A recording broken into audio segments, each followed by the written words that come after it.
আজই ডাউনলোড করুন আর এনজয় করুন আপনার পছন্দের শো।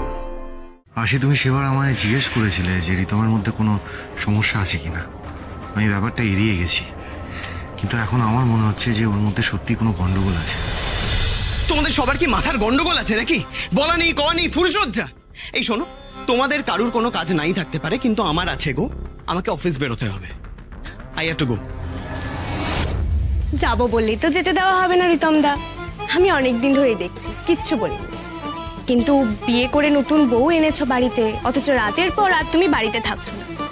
রোজ রাতেই যদি তোমার বিজনেসের কাজ পড়ে যায়, আমার দিদিকে সময় দেওয়ার মতো তোমার টাইমই না থাকে, তাহলে বিজনেসের গলাতেই মালা পরাতে পারতে। আমার দিদির গলায় পরাতে গেলে কেন? হাসি বাড়াবাড়ি করো না কিন্তু। আশি হাসি, আমি বলি কি কি বলবে তুমি? এগুলো কি ইয়ার কি হচ্ছে? ছেলে খেলা হচ্ছে? বিজনেসের ব্যাপারে কিছু বোঝো তুমি? একটা নতুন বিজনেস কিভাবে দাঁড় করাতে হয়, কতটা এফর্ট, কতটা টাইম দিতে হয়, কোনো আইডিয়া আছে? কোনো ধারণা আছে তোমাদের?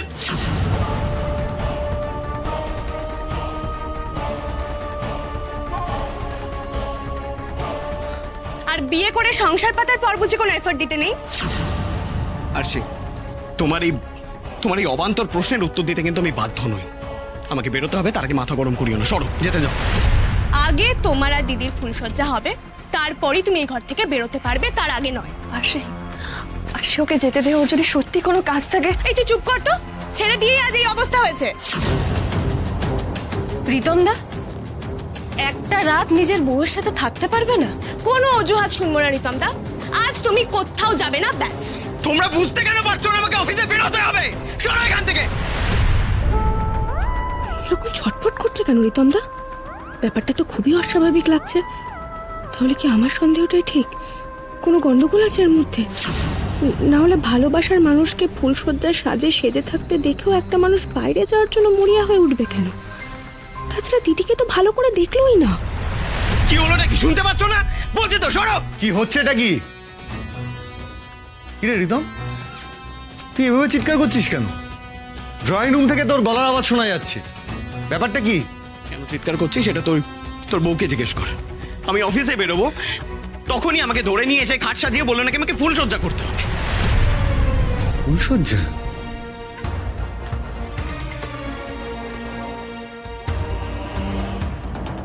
কেন আশি, তুমি হঠাৎ রিতম আর কাকুয়ের ফুলসজ্জা কেন অ্যারেঞ্জ করতে গেলে?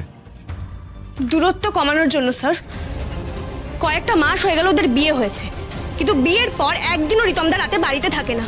একটা বউয়ের জন্য এটা কতটা কষ্টকর বুঝতে পারছেন আপনি? ও ওয়াও, কাকুই, তুমি আমাদের মধ্যেকার সমস্ত কথা তুমি তোমার বোনের সাথে শেয়ার করেছো। সে আর কি বলছি, তুমি তো আমার এগেইনস্টে ওর কাছে কমপ্লেন করেছো। না রিতমদা, দিদি আমাকে কিচ্ছু বলেনি। আমি তো একটা মেয়ে, তোমাদের মধ্যে যেটা চলছিল সেটা কাউকে বলতে লাগে না। আমার নিজেরই ব্যাপারটা পছন্দ হচ্ছিল না, তাই বাধ্য হয়ে অ্যারেঞ্জমেন্টটা করেছি। রিতম এদিকে আয়। এসব কি শুনছি রিতম? দেখ, আমি তোদের পার্সোনাল ব্যাপারে একদম ঢুকতে চাই না, কিন্তু বিয়ের পর তুই একদিনও রাতে বাড়িতে থাকিসনি। দাদা ভাই, থাকিনি নয়, থাকতে পারিনি। ওকার মতো কথা বলিস না প্লিজ। তোর নিজের এটা একদম নর্মাল বলে মনে হচ্ছে? Are you crazy? আর কাজ দেখাস না আমাকে।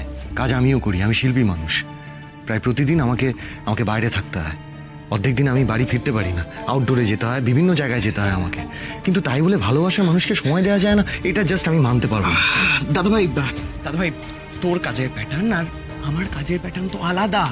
একটা নতুন বিজনেস দাঁড় করাতে গেলে এফর্ট, টাইম এগুলো তো দিতে হবে। বল, রাত বেরোতে কত জিনিস ঢোকে ফ্যাক্টরিতে, এক্সপোর্টেড ট্রাক বেরোয়। প্লিজ ব্যাপারটা বোঝ, এছাড়া আরো অনেক কাজ থাকে। প্লিজ।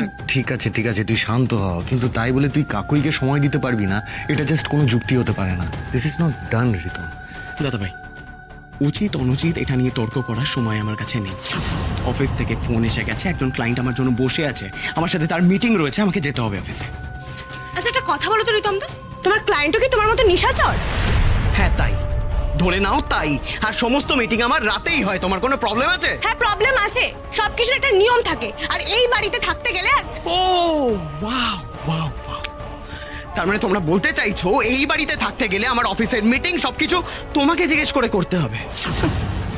আর কাকুই, দিব্যি তো বোনের কথায় কোণে সেজে দাঁড়িয়ে আছো।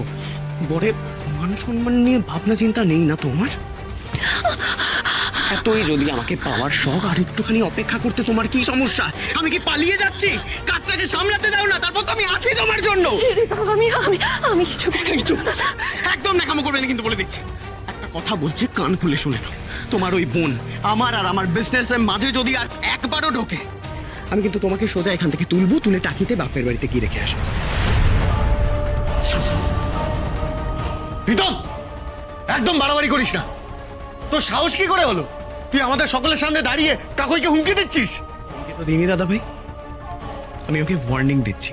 সেম জিনিস যদি ও আবার রিপিট করে, তাহলে এর ফল ওকে ভুগতে হবে। আর তোদেরকেও একটা কথা বলে রাখি, তোরা আমাদের দুজনের মধ্যে ইন্টারফেয়ার করে কিন্তু আমাদের সম্পর্কটা ভালো করার বদলে আরো খারাপ করে দিলি।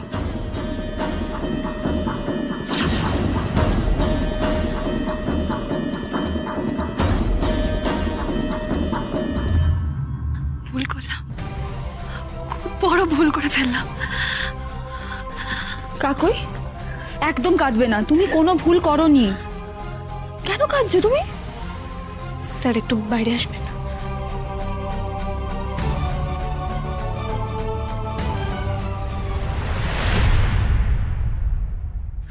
বল। স্যার আপনি তো দেখলেনই, প্রীতমদা দিদিকে খুব স্পষ্টভাবে এড়িয়ে যাচ্ছে। আমার মনে হয় রীতমদার কোনো এক্সট্রা ম্যারিটাল অ্যাফেয়ার আছে। আপনার কি মনে হয়? আমারও তাই মনে হচ্ছে। পাশে তুমি সেবার আমায় জিজ্ঞেস করেছিলে যে রিতমের মধ্যে কোনো সমস্যা আছে কিনা। আমি ব্যাপারটা এড়িয়ে গেছি, কিন্তু এখন আমার মনে হচ্ছে যে ওর মধ্যে সত্যি কোনো গন্ডগোল আছে, আর সেই জন্যই ও বিয়ে করতে চাইতো না। তারপর দেখলাম হঠাৎ ও বিয়ে করে নিয়ে এলো, মানে কাকুইকে বিয়ে করে এ বাড়িতে নিয়ে এলো। তারপর আমরা ভাবলাম যাক, ফাইনালি ওর কাউকে পছন্দ হয়েছে। কিন্তু এখন মনে হচ্ছে যে সব কিছুর পেছনে কোনো একটা হিডেন কস্ট ছিল। স্যার যাই থাকুক না কেন, কিন্তু আমার দিদির লাইফ নষ্ট করার অধিকার রীতমদার নেই। আমি যেটা আন্দাজ করছি তার সপক্ষে আমাকে প্রমাণ জোগাড় করতে হবে, আর আমি যদি একবার প্রমাণ পেয়ে যাই, আমি কিন্তু রীতমদাকে ছাড়বো না। কি করে প্রমাণ জোগাড় করবে? রিতমের রুম সার্চ করবে? আরে না না স্যার, তাতে লাভ হবে না। এইসব কাজ যারা লুকিয়ে করে তারা কাছে পিঠে প্রমাণ রেখে যায় না। এই রহস্য ভেদ যদি করতেই হয়, তাহলে ডালপালা নয়, রীতমদার মূলে যেতে হবে। মানে রীতমদা আগে যে বাড়িতে থাকতো সেই বাড়িতে যেতে হবে। আর আমার মন বলছে সেই বাড়িতে গেলেই আমরা তার হদিশ পাবো। কিন্তু রিতমের যে পুরনো ফ্ল্যাটটা আছে, সেটা তো বহুদিন হলো মেট্রোর কাজের জন্য তালা বন্ধ। সেখানে ঢুকবে কি করে? স্যার আমার কাছের মানুষের জন্য আমি পাতাল অবধি যেতে পারি, সেখানে একটা তালা বন্ধ বাড়ি আমাকে আটকাবে? স্যার আপনি আমার পাশে আছেন তো? ডেফিনেটলি, এটা বলার অপেক্ষা রাখে।